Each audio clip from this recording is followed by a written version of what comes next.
Este es un libro que es medio viejo, se ha hecho en varias versiones, creo que lo último es del 2011, pero básicamente es, para los que hacen AO, le dicen que es la Biblia de la planificación y la reducción. Digamos, es un libro que son casi 300 páginas que están dedicadas a la planificación preoperatoria y la reducción. Esta clase es un breve resumen un poco de la parte de la reducción.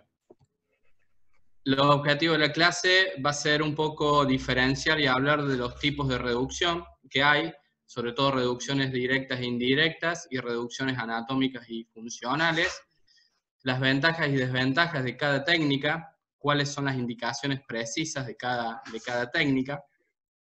Vamos a hablar un poco de qué elementos tenemos como traumatólogos para reducir y qué técnicas de reducción podemos hacer con esos elementos, y la idea al final es discutir un par de casitos.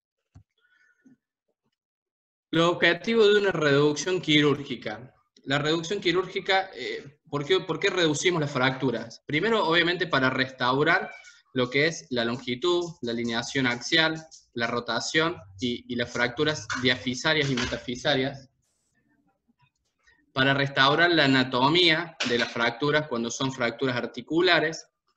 Pero también es importante saber que cuando reducimos hay que preservar la vascularización del hueso y de los tejidos blandos, y muchas veces la reducción también es para preservar o liberar estructuras que pueden haber estado en peligro, como nervios, vasos o tendones, cuando las fracturas están muy desplazadas o cuando las fracturas comprometen alguna de estas estructuras.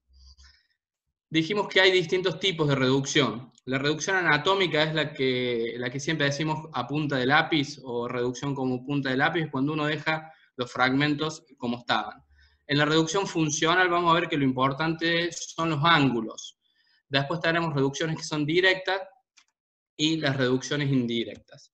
Como dijimos, la reducción anatómica básicamente es restaurar la posición de los fragmentos donde estaban. O sea, básicamente es restaurar la anatomía.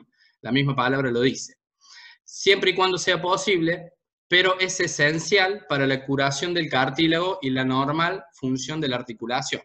Las reducciones anatómicas habitualmente son para las fracturas articulares, bien, como premisa fundamental, pero también uno puede reducir anatómicamente fracturas no articulares de trazo simple.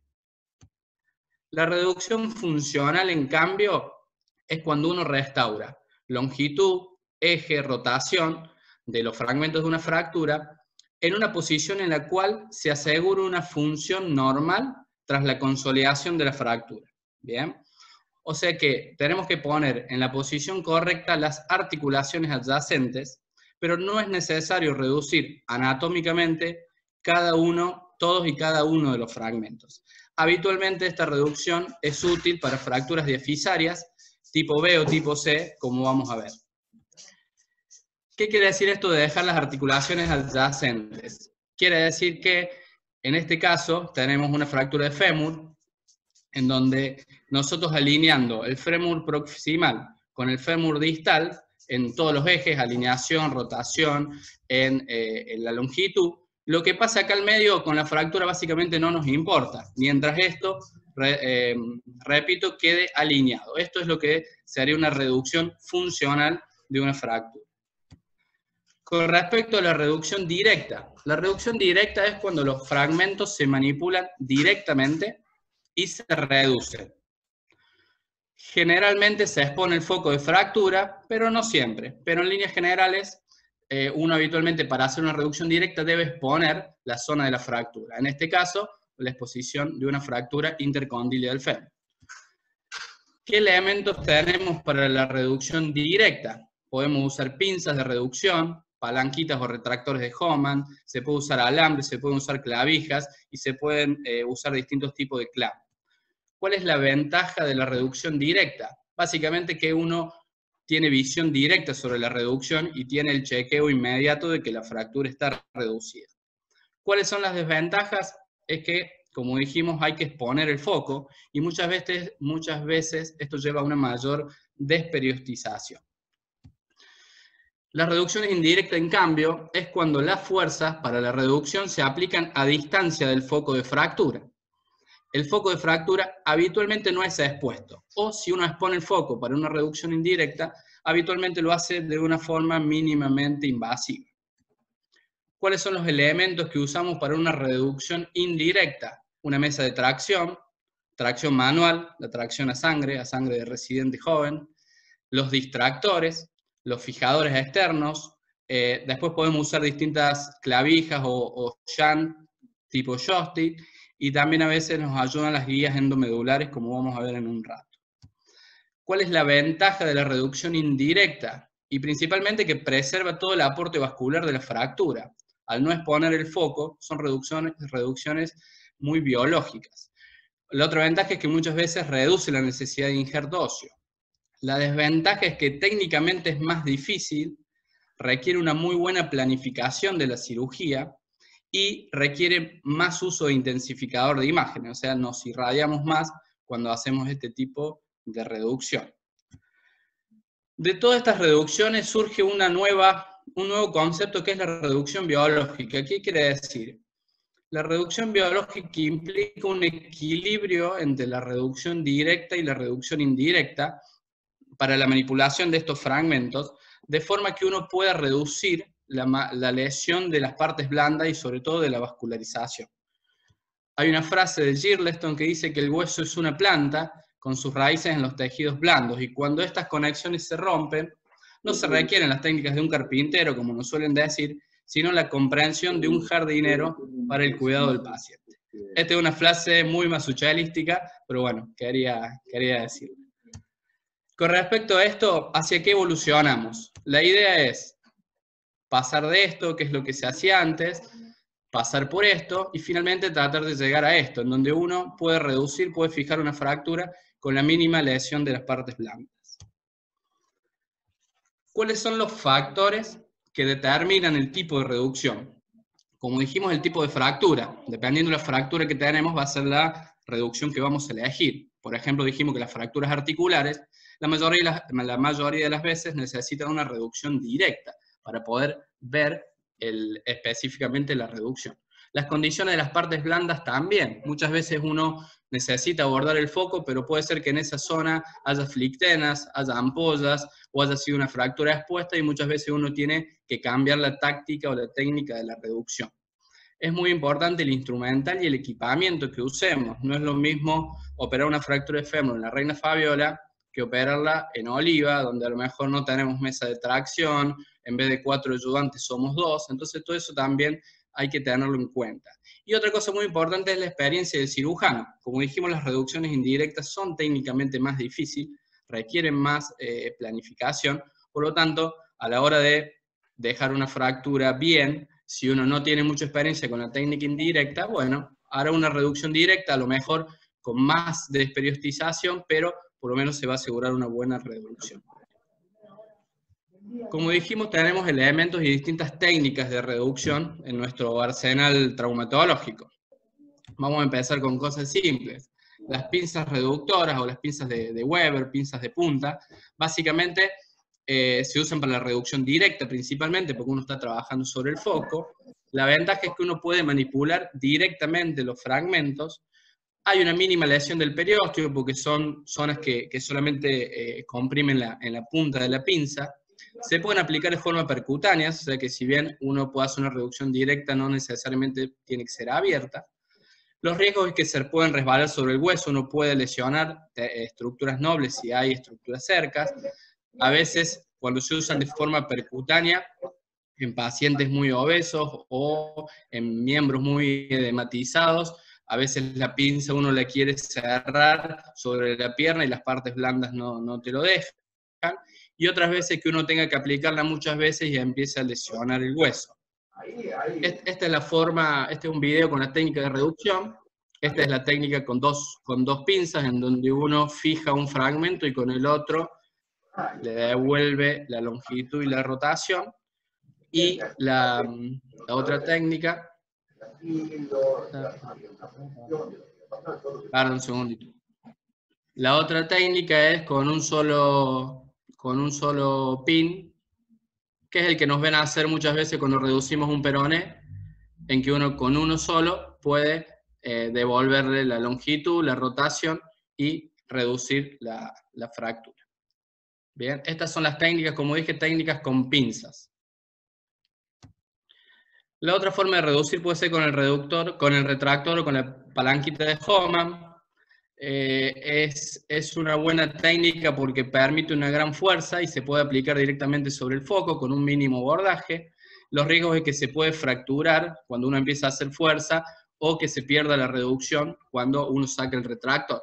La técnica es bastante simple. Uno entra con la punta de la palanquita, gira 180 grados, utiliza el canal medular como punto de fijación y a modo de palanca genera la reducción. Habitualmente es útil cuando hay bastante acortamiento o algunas fracturas. De esta forma uno puede devolverle la longitud. Otra técnica de reducción son las reducciones con las placas. Muchas veces la misma placa que uno puede usar como estabilizador nos sirve como reducción. En este caso tenemos una fractura de tibia distal, oblicua, trazo simple. Uno sin reducirla puede poner un tornillo distal, un segundo tornillo, y cuando los comprime, la misma placa va a generar una reducción. Y luego puede terminar de fijar arriba, si quiere técnica de compresión o no, eso lo puede elegir dependiendo del tipo de fractura.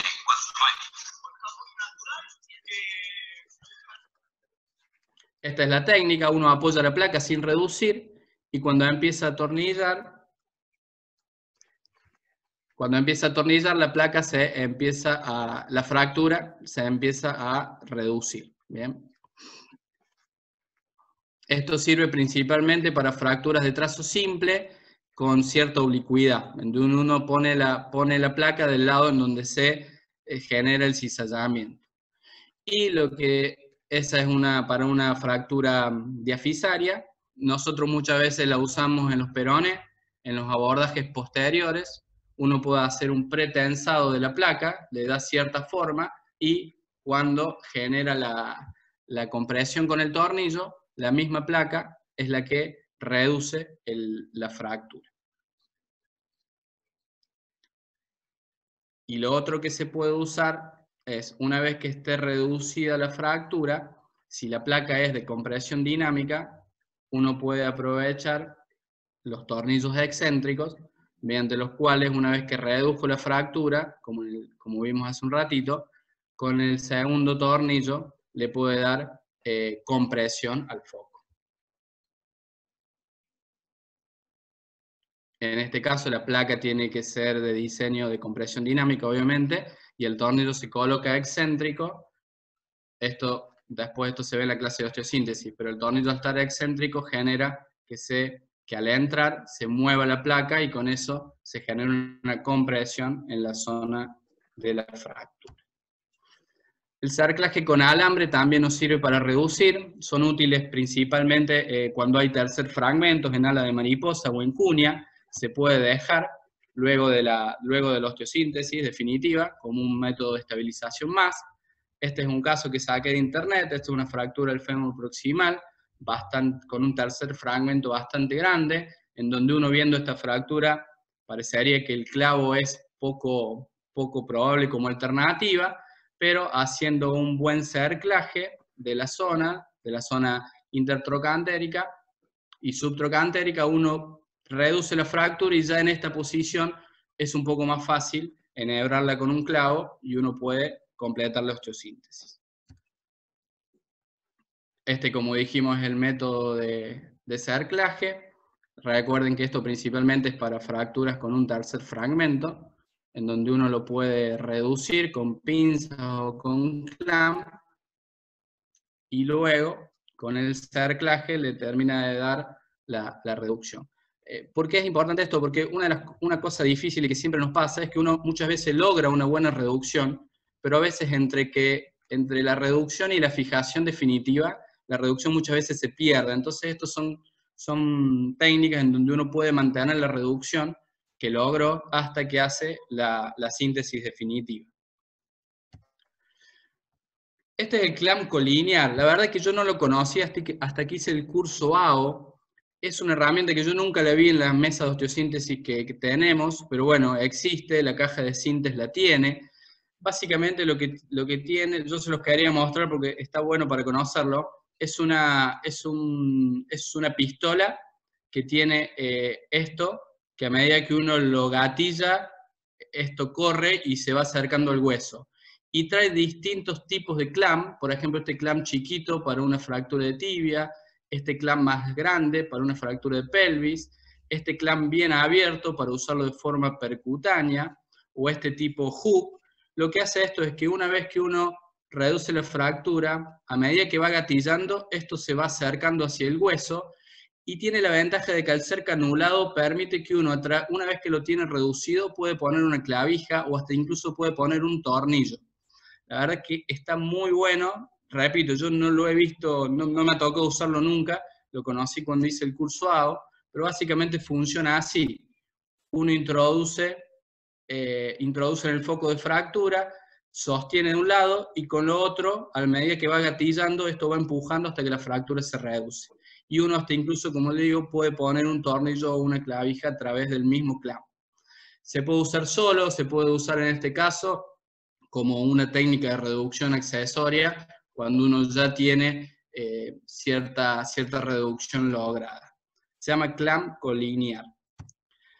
Básicamente todo eso que vimos son principalmente técnicas de reducción directa, en donde uno aborda el foco o por lo menos trabaja desde el foco. Ahora estas técnicas que vamos a ver son más de reducciones indirectas. Los distractores se usan mucho.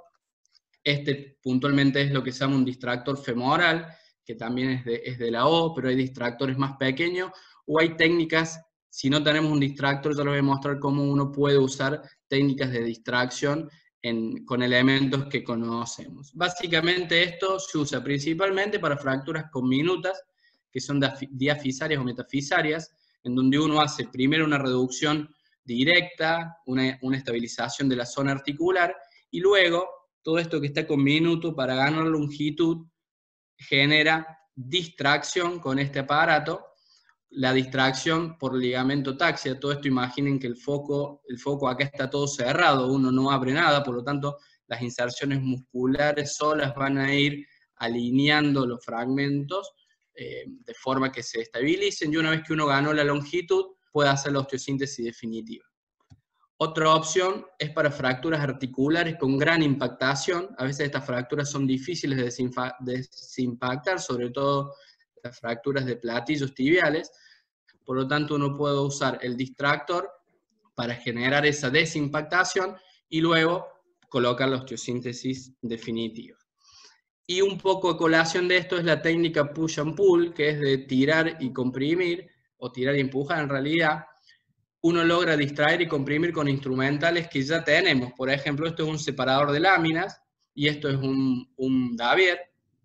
Uno puede hacer esta técnica en donde con un tornillo colocado en el hueso genera una distracción y luego que se redujo la fractura, cambiando el instrumental, puede generar una compresión. Esto lo vamos a ver en un video. Este es un pequeño distractor.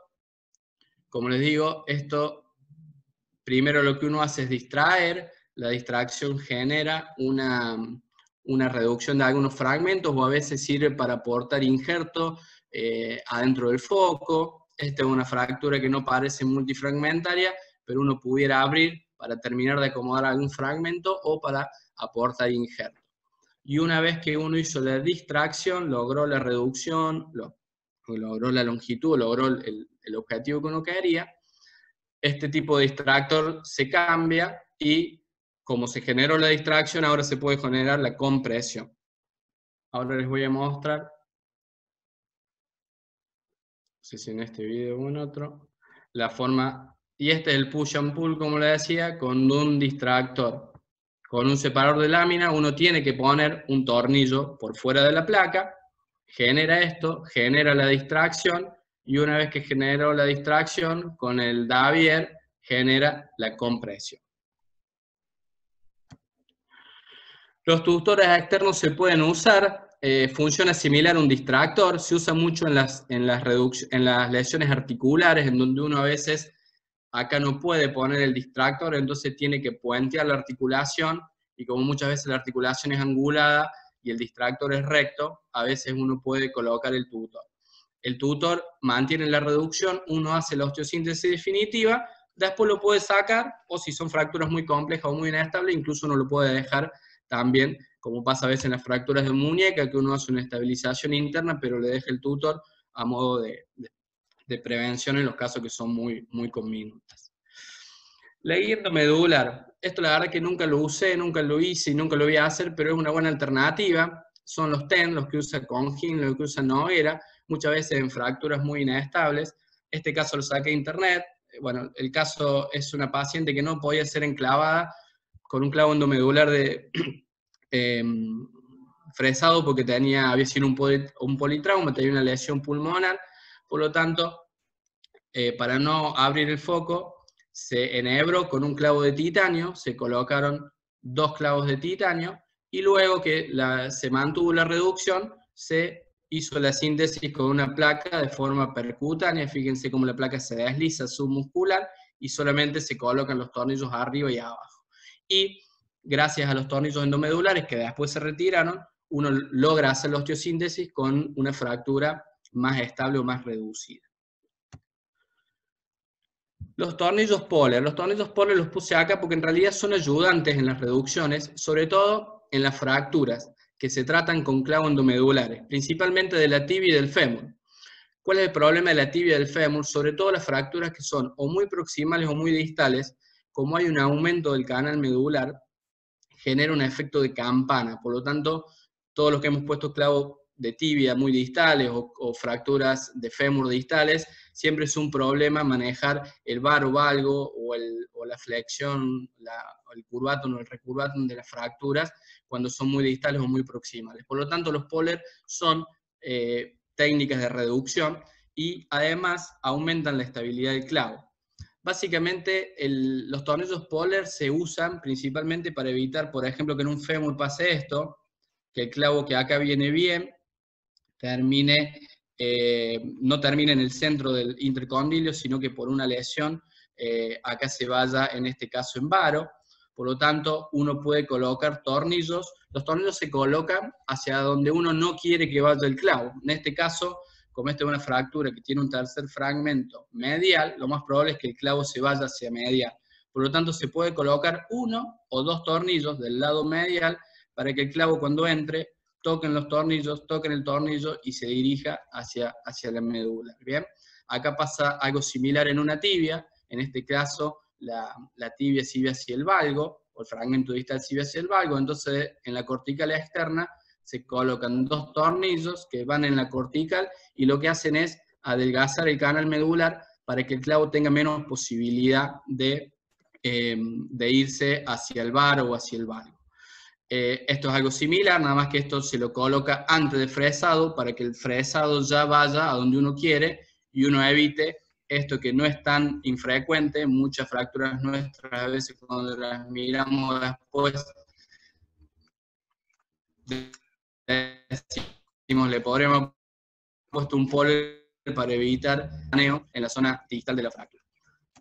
Esto es un poco un video.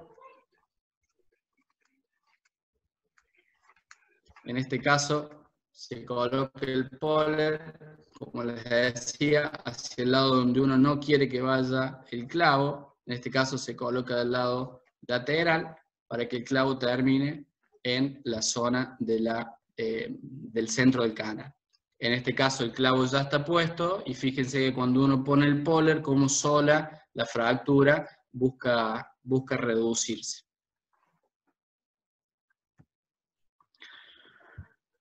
¿Cómo uno valora la reducción? Tiene varias formas. Es importante ver si realmente logramos la reducción que uno quería, que uno había planificado.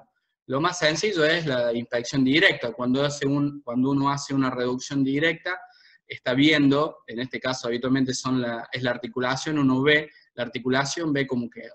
Otra cosa puede ser palpar con un instrumental la superficie, ver que no haya ningún escalón, ningún gap, ninguna grieta. Habitualmente lo chequeamos por intensificador de imágenes. En el quirófano hacemos la reducción y vamos chequeando la mayoría de las veces con el identificador. La artroscopia es un método en algunas fracturas articulares de platillo tibial, en algunas que los ejes verificados con el cable del bisturí eléctrico. Uno coloca el bisturí, vamos a decir, en la cresta ilíaca y baja el tobillo y ve si en este caso un miembro inferior ha quedado en bar o ha quedado en valgo. Con respecto a la radiografía, es muy importante chequear las dos cosas, el frente y el perfil, ¿bien? Esto no es raro que adentro del quirófano, o porque uno ya está cansado, o porque a veces el arco en C, pasarlo del frente a perfil, se contamina, hay que enfundarlo, hay que hacer otras cosas, y muchas veces uno se queda solo con los frentes, y después cuando el paciente está en la sala, o llega le hicieron la radiografía, vemos que no quedó tan bien como habíamos visto en la sala, o que nos ha pasado muchas veces que un tornillo de un clavo endomedular quedó afuera. Entonces, bueno, siempre es importante, aunque sea tedioso, generar el frente y el perfil.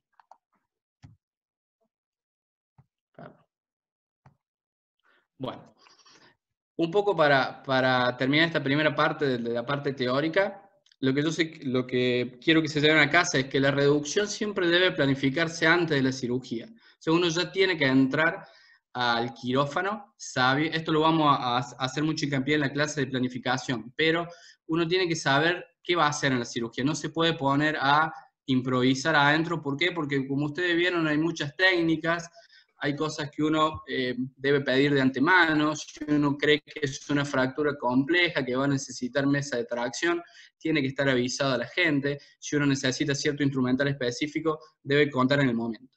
En líneas generales, como dijimos, fracturas articulares, reducción articular. Fracturas no articulares, uno puede lograr una reducción funcional. En fracturas complejas muchas veces uno puede combinar las técnicas abiertas con técnicas indirectas. Y lo más importante, lo que uno trata de hacer, como yo les hice hincapié, hay que ser biológicos. A veces uno quiere una reducción perfecta anatómica de una fractura compleja de la tibia y para eso desperiostiza toda la tibia y después va a tener una linda radiografía, pero va a tener un paciente que no va a pegar o una fractura que se va a infectar. Bien, por lo tanto la biología acá es bastante importante. ¿Quieren que pasemos los casos? O me gustaría por ahí si hay preguntas que abran los micrófonos o las cámaras. O si tienen alguna duda antes de pasar a los Topo, muy casos. bueno. Yo tengo una pregunta, Topo. Yo nunca vi poner un Poller Screw. ¿Es un tornillo especial o es un tornillo común que están en las cajas, digamos, un tornillo cualquiera? Habitualmente son los mismos tornillos con los que hacen los cerrojos. Son tornillos 4,5, 5,5, dependiendo del clavo. Pero Claro, es ese mismo más tornillo, cortos. es un cerrojo que vos lo colocas. Perfecto. Ya sí, un cerrojo de 35, 40.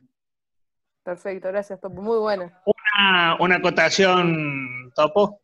Sí, Doc. Algo simple y sencillo, sobre todo para fracturas articulares, cuando uno las hace cielo cerrado, no olvidarse de la sustancia de contraste, del yodo, que uno puede inyectar 1 centímetro en la articulación y si le hace visible una articulación de una superficie articular que uno no está viendo muy bien o muy claro con el arco en C.